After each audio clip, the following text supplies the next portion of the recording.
Hello everyone, this is me Susmita. Welcome back to my another new blog. এটা ছিল আমার Langkawi ট্রিপের second blog. আমি আমার ফার্স্ট ব্লগে কুয়ালালামপুর টু লাঙ্কাউই আসার যে ব্যাড এক্সপিরিয়েন্সটা সেটা তোমাদের সাথে শেয়ার করেছি, আর আজকে আমি তোমাদেরকে দেখাবো আমার হোটেল এবং হোটেলের ভিউটা। প্লেন থেকে নামার পরে আমরা একটা গ্রাব বুক করে নিই, আর আমাদের প্লেনের কস্টিংটা কিন্তু ছিল 279 রিঙ্গিত, লাইক আসা যাওয়া মিলে। তো এখানে আমরা বেসিক্যালি ক্র্যাবের জন্য ওয়েট করতেছিলাম, আর আমার প্লেন থেকে নামার পর একটুও শরীর ভালো লাগছিল না, দ্যাটস ওয়াই আমি এয়ারপোর্টের ভিডিওটা তেমন একটা নিতে পারি নাই। কিছুক্ষণ ক্র্যাবের জন্য ওয়েট করার পরে ক্র্যাব চলে আসে, আর এখন আমরা ক্র্যাবে করে যাব হোটেলের উদ্দেশ্যে। এয়ারপোর্ট থেকে আমাদের হোটেল পর্যন্ত ক্র্যাবের কস্টিং পড়েছিল 13 রিঙ্গিতের মতো।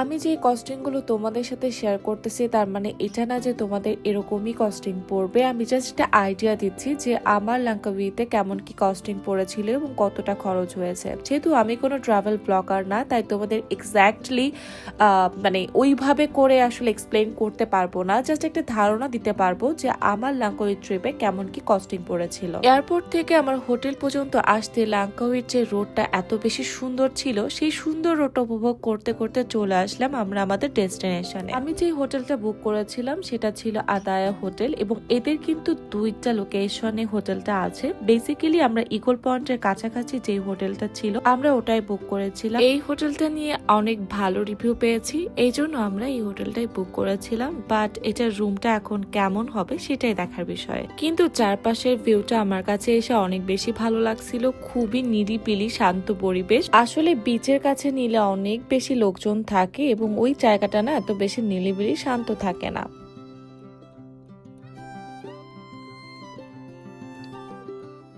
চলো এবার হোটেলে চলে এসেছি, আমরা এখন ব্যাগপত্র নিয়ে হোটেল লবিতে বসবো, আর এই ফাঁকে তোমাদেরকে হোটেল লবির লুকটা একটু দেখিয়ে নিই। হোটেল লবিটাও কিন্তু খুবই সুন্দরভাবে ডেকোরেট করা ছিল, এবং এটা কর্নারে কিন্তু অসম্ভব রকমের সুন্দর করে ডেকোরেট করা ছিল এবং খুবই সুন্দর করে পিকচার পারফেক্টও কিন্তু করা ছিল।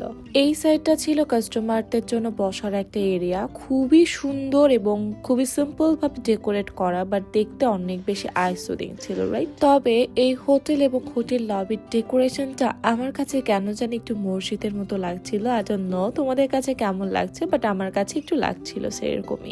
এবার তোমাদেরকে বলি আমাদের এই হোটেলের রুম ভাড়া নিতে কত টাকা পড়েছিল। আমাদের ট্যুরের ডিউরেশন ছিল 2 দিন 2 রাত, আর এর জন্য আমাদের ওভারঅল রুমের 2 দিনের ভাড়ার জন্য 355 রিঙ্গিত বহন করতে হয়েছিল। রিজনেবল এর মধ্যে এটা ছিল 3 স্টার একটা হোটেল, আর আমার কাছে ভালো লাগছে। রিসেপশনটা কিন্তু খুবই সুন্দর করে ডেকোরেশন করা ছিল। আমরা ঢুকতেই আমাদেরকে একটা আইস টাওয়াল দেওয়া হয় যেটাতে আমাদের ফেসটা ক্লিন করার জন্য, আর এটা এত বেশি রিল্যাক্সিং লাগছিল বলার মতো না। আমি সেই ভিডিওটা নিতে পারি নাই, এবং আমরা একটা ওয়েলকাম ড্রিঙ্কও পেয়েছিলাম। বেসিক্যালি আমি আসলে ওই টাইমটাতে একটু রিল্যাক্সিং মুডেই ছিলাম, এই জন্য আর ভিডিও নিতে পারিনি। তো এরপরে আমরা লিফট দিয়ে উঠে আসলাম 4 তলাতে। এখন আমি আমাদের রুমটা তোমাদেরকে দেখাবো। নিচের ডেকোরেশন এবং রুমের করিডোরের ডেকোরেশন টোটালি ভিন্ন ছিল, আর এটা না আমার কাছে একদমই ভালো লাগে নাই। ফার্স্টে হচ্ছে কি এখানে আছে একটা ওয়াশরুম,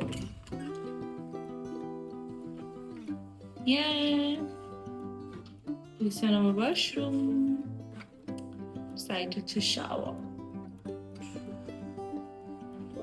জোকের কমপ্লিমেন্টারি হচ্ছে কি আমাদের সাথে এগুলা দিয়েছে। এখানে একটা হেয়ার ড্রায়ার আছে, টাওয়াল,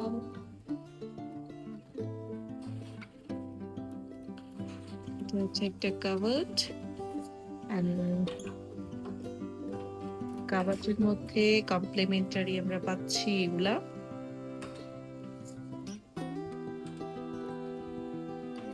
চায়না মাছ আছে,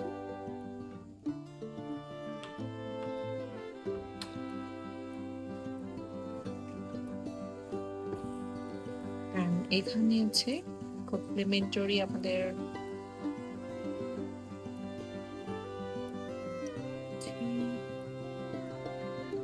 এই সাইডটা মোটামুটি সুন্দর করে সাজানোই আছে।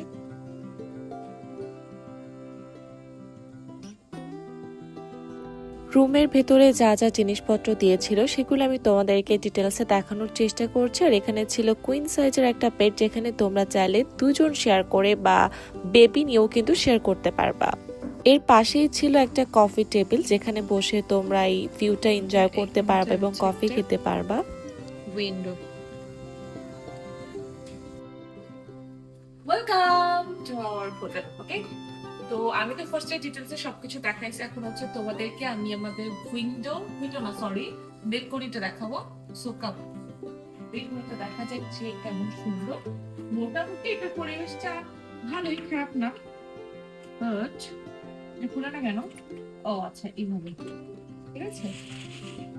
সুন্দর একটা উইন্ডো দেখা যাচ্ছে, সুন্দর একটা window. Wow! Just look at the view. অদ্ভুত সুন্দর। আচ্ছা, ওই সাইডটা দেখো, আর ওই সাইডটাতে দেখা যাচ্ছে সমুদ্র। And আমাদের যে নিচের ফ্লোরটা, এখানে কিন্তু নিচের ফ্লোরটা দেখো, সুন্দর view। নিচের ফ্লোরে আছে সুইমিং পুল।